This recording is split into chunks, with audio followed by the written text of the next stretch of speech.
नमस्कार दोस्तों, स्वागत है आपका हमारे official YouTube channel GS by नियस सर में। कैसे हैं आप सब? मैं उम्मीद करता हूं स्वस्थ होंगे, मस्त होंगे, अपनी तैयारी में व्यस्त होंगे। बट आज ये जो क्लास है TGT PGT आर्ट के लिए संबंधित है और टेस्ट पेपर 33 है। इससे पहले 32 टेस्ट पेपर हो चुके हैं। मैं उम्मीद करता हूँ आप लोग दे चुके होंगे और अच्छे से नोट डाउन कर रखे होंगे।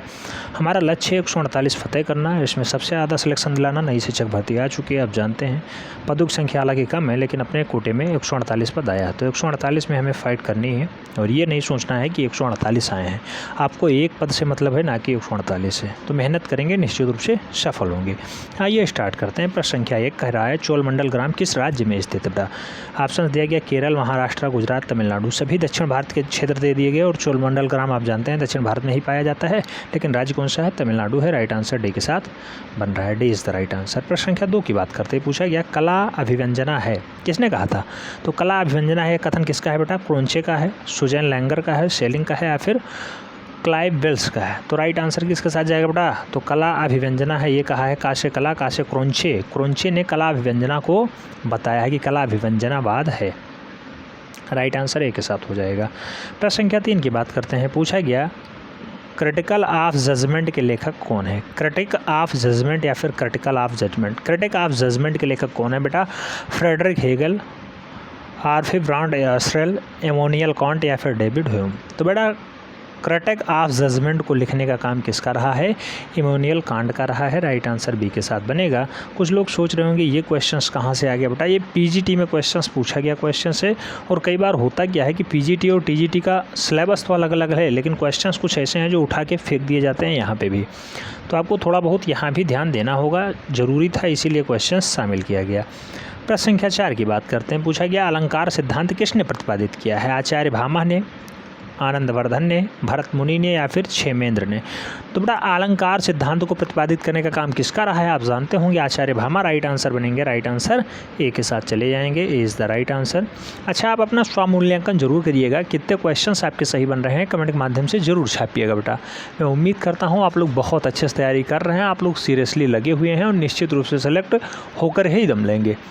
आइए देखते हैं, प्रश्न संख्या 5 की तरफ बढ़ते हैं। पूछा गया भारतीय चित्रकला का रंग विधान किस भाग का है? रंग विधान कहाँ पाता है बेटा? रूप भेदा प्रमाण भाव लावण योजनम सदृश वर्णिका भंगम इच्छित षडांकम कहाँ पे आता है? सदृश में आता है, प्रमाण में आता है, रूप भेद में आता है या फिर वर्णिका भंग में आता है? तो भारतीय चित्रकला का जो रंग विधान है बेटा वो मूल रूप से वर्णिका भंग में आएगा। वर्णिका भंग राइट आंसर बनेगा। D is the right answer. प्रश्न संख्या 6 की बात करते हैं। पूछ लिया गया आलेखन कला की बहुलता से प्रयोग किया गया है क्या? पाल शैली में, अभ्रंश शैली में, चोल शैली में या फिर गुप्त शैली में? तो आलेखन कला को ज़्यादातर प्रयोग कहाँ पे किया गया बेटा? आप जानते हैं गुप्त एरा में सबसे ज़्यादा हुआ है, यानी गुप्त शैली में हुआ है। राइट आंसर डी बन रहा है। गुप्त शैली इज़ द राइट आंसर। प्रश्न संख्या 7 की बात करते हैं। पूछा गया प्रागैतिहासिक चित्रकार रंगों में मिलाता था, क्या मिलाया करता था बेटा? गोंद मिलाता था, पशुओं की चर्बी मिलाता था, लाल मिट्टी मिलाता था या फिर गौमूत्र मिलाता था? तो प्रागैतिहासिक काल के जो चितैरे थे बेटा वो पशुओं की चर्बी मिला करके और काम चला लेते थे अपना। तो रंगों में पशुओं की चर्बी मिलाया करते थे। राइट आंसर सी के साथ हो जा रहा है। प्रागैतिहासिक काल यानी 30,000 ईसा पूर्व वाला डाटा, 30,000 से 5,000 ईसा पूर्व या 3,000 ईसा पूर्व, कई किताबों में 4,000 ईसा पूर्व लिखा मिलता है।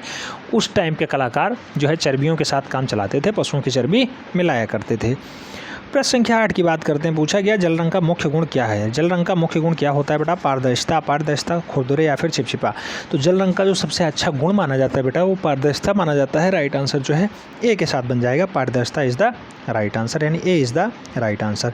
प्रश्न संख्या 9 की बात करते हैं। पूछा गया भारतीय शिल्प षडांग पुस्तक के लेखक कौन है? नंदलाल बोस हैं, अवनींद्रनाथ टैगोर हैं, यामिनी राय हैं या फिर गगनेंद्रनाथ ठाकुर हैं?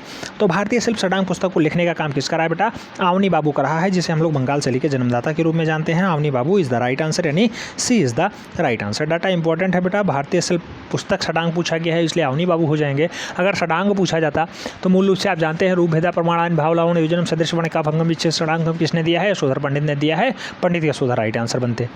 ठीक है, बहुत सारे लोग इसमें कंफ्यूज हो जाते हैं। 2021 में सीधे क्वेश्चंस पूछा गया और लोग कंफ्यूजन की वजह से कुछ लोग बाहर का रास्ता देखने को तत्पर हो गए। प्रश्न संख्या 10 की बात करते हैं। पूछा गया रैम किसका संक्षिप्त रूप होता है? Rapid access memory, rolling access memory, random access memory या फिर रैपिड एक्यूरेटेड मेमोरी? तो बेटा रैम किसका संक्षिप्त रूप होता है? रैम आप जानते हैं रैम यानी random access memory. Right answer B के साथ बन जाएगा, रैंडम एक्सेस मेमोरी। प्रश्न संख्या 11 की बात करते हैं। पूछा गया मिले सुर मेरा तुम्हारा गीत किसने लिखा है? मिले सुर मेरा तुम्हारा गीत किसने लिखा? प्रसून जोशी ने, गुलजार गुलजार ने, पीयूष पांडे ने या फिर भीमसेन जोशी ने। तो मिले सुर मेरा तुम्हारा, आप जानते हैं गीत किसने लिखा है, पीयूष पांडे का गीत है। राइट आंसर जो है किसके साथ बनेगा, B is the right answer, Piyush Pandey is the right answer. प्रश्न संख्या 12 की तरफ बढ़ते हैं। क्वेश्चन पूछा गया बेटा, ये मिले सुर मेरा तुम्हारा याद रखना है, क्वेश्चंस पूछा गया है पीजीटी में।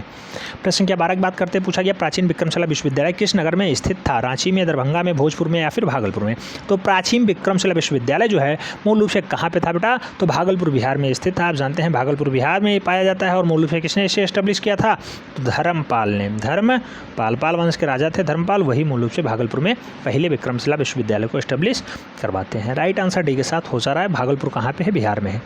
प्रश्न संख्या 13 की बात करते हैं, पूछ लिया गया भारतीय संस्कृति संबंध परिषद का संस्थापक कौन था। भारतीय सांस्कृतिक संबंध परिषद का संस्थापक कौन माना जाता है, कपिला वात्स्यायन, डॉक्टर कर्ण सिंह, मौलाना अबुल कलाम आज़ाद या फिर doctor Abul Kalam.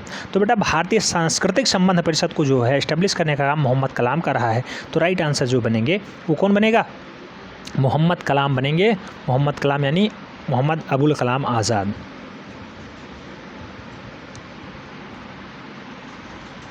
Maulana Abul Kalam Azad right answer C हो जाएंगे, याद रखना है। प्रश्न संख्या 14 की बात करते हैं, पूछा गया इंडिया गेट का डिज़ाइन किसने बनाया। बेटा इंडिया गेट हो या फिर दिल्ली हो, किसने बनाया है, ली कार्बूजियर ने, लुटियंस ने, बीबी दोशी ने या फिर पंडित नेहरू ने। तो इंडिया गेट का डिज़ाइन बनाने का काम रहा है बेटा वो लुटियंस का रहा है। आप जानते होंगे दिल्ली को भी इस्टेब्लिश करने का काम लुटियंस का ही रहा है। राइट आंसर सी के साथ बन जा रहा है। प्रश्न संख्या 15 की बात करते हैं, पूछा गया चंडीगढ़ का वास्तुकार कौन था। बेटा बहुत महत्वपूर्ण क्वेश्चन है बेटा, लास कोरियर, ली कार्बूजियर, फिलिप जॉनसन या फिर सतीश गुजराल। जो लोग प्रीवियस में 31-32 टेस्ट पेपर दे चुके होंगे निश्चित रूप से उनका ये क्वेश्चन सही होगा, क्योंकि प्रीवियस में एक बार ये शामिल किया गया है। ली कार्बूजियर राइट आंसर बनेंगे, B is the right answer. Chandigarh का वास्तुकार ली कार्बूजियर था, राइट आंसर बी के साथ बन रहा है, B is the right answer. प्रश्न संख्या 16 की बात करते हैं, पूछा गया विश्व फोटोग्राफी दिवस मनाया जाता है कब, 5 सितंबर, 14 नवंबर, 19 अगस्त या फिर 7 दिसंबर। बेटा विश्व फोटोग्राफी दिवस की बात कर रहा है तो ये 19 अगस्त को मनाया जाता है, 19 अगस्त राइट आंसर बनेगा, B is the right answer. प्रश्न संख्या 17 की तरफ बढ़ते हैं। 17 में पूछ लिया गया अग्निपथ किसकी रचना है। अग्निपथ को किसने लिखा, सुमित्रानंद पन्त ने, जयशंकर प्रसाद ने, हरिवंश राय बच्चन ने या फिर रामधारी सिंह दिनकर ने। तो अग्निपथ को लिखने का जो काम रहा है बेटा वो हरिवंश राय बच्चन का रहा है, हरिवंश राय बच्चन यानी B is the right answer. प्रश्न संख्या 18 की बात करते हैं, पूछा गया किसने कहा था मैं यह जानता हूं कि मैं कुछ नहीं जानता। किसने कहा था मैं यह जानता हूं कि मैं कुछ नहीं जानता, सुकरात ने, अरस्तू ने, प्लेटो ने या फिर आइंस्टाइन ने। तो मैं यह जानता हूं कि मैं कुछ नहीं जानता, यह कथन किसका है बेटा, प्रसिद्ध दार्शनिक सुकरात का है। सुकरात इज़ द राइट आंसर यानी A is the right answer. प्रश्न संख्या 19 की बात करते हैं, पूछा गया हेनरी मूर कहाँ के निवासी थे, इंग्लैंड के, अमेरिका के, ऑस्ट्रेलिया के या फिर अफ्रीका के। हेनरी मूर का संबंध किस देश से है बेटा, आप जानते हैं हेनरी मूर इंग्लैंड के यानी ब्रिटिश के निवासी थे। राइट आंसर ये हो जाएगा, हेनरी मूर इंग्लैंड के निवासी हैं। प्रश्न संख्या 20 की बात करते हैं, पूछा गया समरांगण सूत्रधार। समरांगण सूत्रधार के लेखक कौन हैं, सोमेश्वर हैं, नग्नजीत हैं, भोज हैं या फिर कालिदास हैं। समरांगण सूत्रधार को लिखने का काम किसका रहा है बेटा, राजा भोज का रहा है, राजा भोज। राइट आंसर सी के साथ बन जाएंगे, राजा भोज इज़ द राइट आंसर। कुल मिलाकर के कितने क्वेश्चन आपके यहाँ सही गए हैं कमेंट के माध्यम से जरूर छाप दीजिएगा। और थोड़ी सी व्यस्तता चल रही है, नोट्स का डिस्ट्रीब्यूटन बहुत ज़्यादा टेंशन दे गया है। पहले जो है कानपुर से पब्लिश होने वाला था, लेकिन थोड़ी बहुत दिक्कत हो गई, जिससे अब लखनऊ से ही इसे जो है डिस्ट्रीब्यूट किया जा रहा है। तो जो लोग लखनऊ से हैं अगर वो ऑफलाइन लेना चाहते हैं तो सीधे आ जाएं देवकी हॉस्पिटल, सीतापुर रोड, अहिबरनपुर, लखनऊ। वहाँ आकर के फ़ोन कॉल कर लें, उन्हें जो है डाटा यहीं से बाई हैंड प्रोवाइड करा दिया जाएगा। ठीक है, आउटर वाले तो आराम करें, उन्हें जो है बाई पोस्ट दिया जाएगा, लेकिन जो लखनऊ वाले हैं लखनऊ को यहीं से प्रोवाइड करा दिया जाएगा। Devki hospital, Sitapur road, Ahibaranpur, Lucknow. याद रखना है देवकी हॉस्पिटल, सीतापुर रोड वाला। ठीक है, मिलते हैं शुरू में, तब तक के लिए जय हिंद।